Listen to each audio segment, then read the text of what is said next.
예, 최근 전세값 하락으로 역전세 난 우려가 계속되고 있습니다. 이런 가운데 최종국 금융위원장이 전세 자금을 돌려주는 것은 집주인이 해결해야 할 일이다라고 말하면서 이 발언의 배경과 의도에 관심이 쏠리고 있습니다. 관련 내용 전문가와 함께 짚어보도록 하겠습니다. 김대호의 경제일기 김대호 경제학 박사 함께하겠습니다. 어서 오십시오. 저희가 먼저 이 발언의 배경을 좀 살펴보죠. 전세 자금을 돌려주는 건 집주인이 해야 할 일이다. 뭐 표면적으로는 맞는 말이긴 한데 혹시 의도가 있는 발언일까요? 어떻게 보세요? 예, 너무나 맞는 말이죠. 예.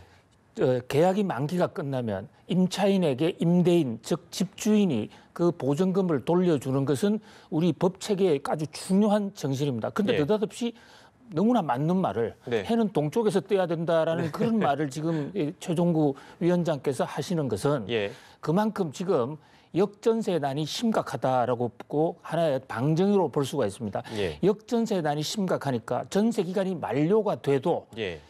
이른바 이 집주인들이 돈을 안 내주고 있는 것이죠. 예. 그로 인한 피해가 세입자들, 이른바 의뢰 피해들이 지금 일파만파로 확산되고 있는데 거기에 대해서 예. 최종구 위원장이 집주인이 책임을 져라고 분명한 메시지를 줬다 이렇게 볼 수 있겠습니다. 예, 뭐 그 이제 전세 보증금 자체가 이제 집주인의 그 채무이니까 그렇죠. 그걸 돌려주는 것은 당연한 의무이고 이제 그것은 어떻게 보면 개인의 일이다라고 발언을 한 것인데 뭐 일각에서는 이게 이제 혹시 주택시장 안정화보다 부채 구조조정을 염두에 둔 발언 아니냐 뭐 이런 해석도 나오는 것 같은데 그건 어떻게 보세요? 그렇습니다. 최근에도 집값이 상당히 하락하고 있지 않습니까? 예. 일각에서는 안정세라고 그러는데 집값이 떨어지는데도 불구하고 정부는 현재 상태로서는 만족할 수가 없다. 예. 특히 집값이 일부 지역, 지방 등에서만 떨어지고 서울 또 중심가에서는 오히려 오른 지역도 있거든요. 예. 그래서 최종구 위원장의 이 발언은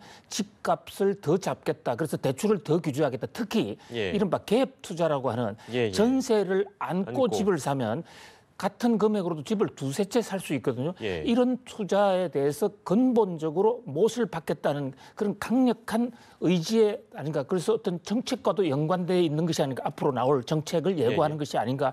그런 지금 추측까지 나오고 있습니다. 기존의 최종국 금융위원장이 이제 누차 발언을 해왔던 그 연장선상이라고 보는 시각도 많은 것 같고 어찌됐든 의지를 보여준 발언이었다 이렇게 보고 실제 저희가 그 지난주였던 것 같아요. 지난주 내지는 한 열흘 정도 된 것 같은데 이 역전세난 얘기를 했었잖아요. 지금 그 부동산 시장 상황이 심각합니까? 어떻습니까?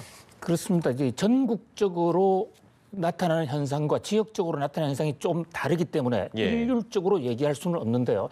특히 경남, 울산 등지에서는 지금 역전세 또는 깡통 전세 상황이 심각해요. 예. 그래서 나가고 싶어도 집주인이 돈을 안 내줘서 못 나가는 예. 이런 사태가 속출하고 있습니다. 네.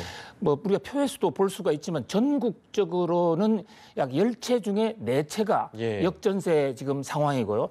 지방일수록 더 심각한 그런 또 편차는 있습니다만은 과거에 비해서 보통 평년에 비해서 지금 전세금 분쟁이 상당히 많이 빈발하고 있습니다. 예. 이것은 분쟁센터에 접수되는 사건만 봐도 알 수 있는데요. 지금 전세금 분쟁조정위원회의 신청 건수가 작년에 2,000건이 넘었고 예. 1월 달에도 전월 대비 지금 100% 이상 증가하고 있는 그런 모습입니다. 갈수록 증가하고 있네요.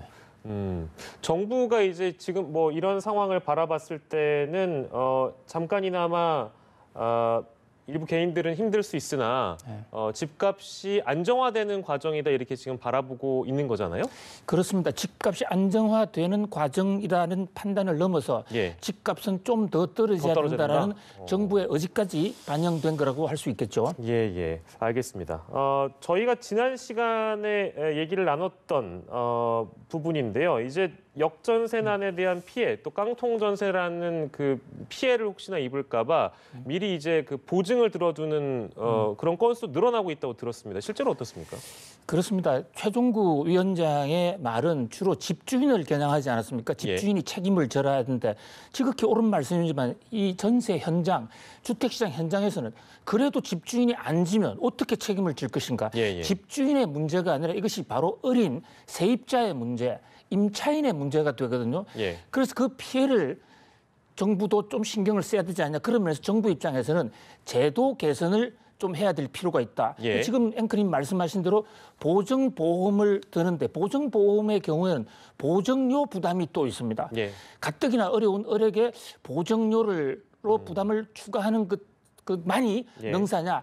그런 면에서 정부가 그냥 사태를 놓고 있을 게 아니라 을의 아픔, 세입자들의 아픔을 위해서 제도 개혁을 좀 해야 되지 않느냐 하는 그런 지적이 있죠. 그러니까 확실히 그 반환금 보증 반환에 대한 부분은 어떻게 보면 완벽하게 안전장치가 아닐 수도 있으니 예. 정부 차원에서 이제 제도가 필요하다 그런 목소리가 계속해서 이제 나오게 될 텐데 이거는 어디까지나 뭐 만약입니다만 집주인이 보증금을 돌려주지 못하는 상황에서는 저희가 지난 시간에 짚어본 대로 어찌됐든 합의를 통해서 이뤄내야 되는 거잖아요. 뭐 예. 실제 보증보험을 들지 못했다면 예.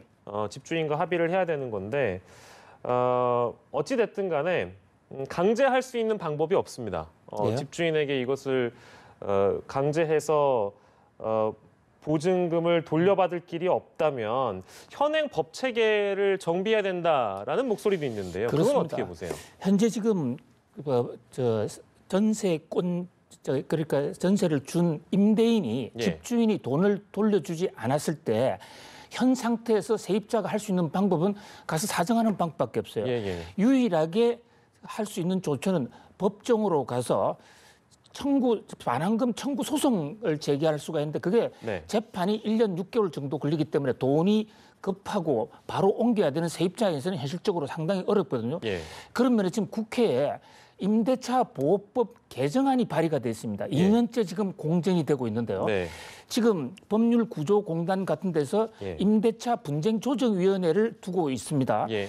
그런데 그 조정에 집주인이 나오지 않으면 아무런 그것도 무용지물이에요. 더 이상 무용지물 더 이상 절차가 진행되지 않아요. 나왔다 하더라도 예. 합의하지 않으면 또 무용지물이다. 예. 그런 이 말뿐인 정말 형식뿐인 임대차 보증 분쟁조정위원회 예. 이것을 왜 두는지 예. 거기에 조금의 법적 능력을 좀 부여해서 예. 지금 나와 있는 김현아 의원의 법안인데요. 예. 거기는 이 분쟁조정위원회의 결정이 화해, 재소전 화해 같은 이런 법적 효력을 발휘할 수 있도록 법을 좀 바꿔주면 예. 세입자가 좀 더 나아질 수 있지 않겠나라는 네. 그런 지금 주장이 있습니다. 절차상의 문제나 또 이 법이 가진 구속력을 좀 더 강화해서 어떻게 보면은 이 보증금을 돌려받는 문제, 역전세난으로 의해서 피해를 보는 일이 좀 줄어들었으면 좋겠는데 참 답답한 거는 국회가 아직까지 공전을 거듭하고 있는 상황이라서 게다가 주택임대차보호법 이게 지금 2년 넘게 맞습니다. 국회에 계류 중이라고 합니다. 국회가 역할을 더 많이 해줘야지 이런 일들이 좀 해결이 될 텐데요. 좀 아쉽습니다. 오늘은 역전세난과 관련해서 다시 한번 짚어보는 시간 마련해봤습니다. 김대호의 경제읽기였습니다. 고맙습니다.